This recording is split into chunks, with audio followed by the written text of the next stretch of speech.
Pak na pak daw ang kapamilya actress at box office queen na si Catherine Bernardo na bumida sa remake ng Marimar. Kung sakaling magkakaroon daw ng bagong collaboration ang GMA at ABS-CBN, sana raw ay gawin nila ang bagong version ng Marimar at kunin si Catherine bilang lead star. Dahil sa mga viral sexy pictorial ngayon ni Catherine para sa isang fashion magazine, partikular na ang kanyang mga bench photos, ay maraming nagsasabi na pwedeng-pwede siyang gumanap bilang Marimar.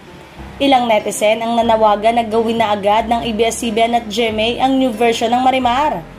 Ayon sa ilang direktor at netizen, bagay si Catherine bilang maging susunod na Marimar, ang karakter na orihinal na ginampanan ng Mexican superstar na si Thalia noong 1994 at ng kapuso actress na si Marian Rivera noong 2007. Samantalang, isa pa sa mga pinagpipilian ng netizen ay ang kapuso actress na si Jillian Ward.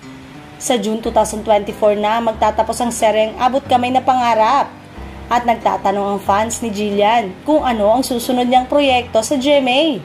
Lumaking artista si Jillian dahil sa hit afternoon series, kaya sana raw ay malaking project din ang susunod na ibigay sa kanya ng network.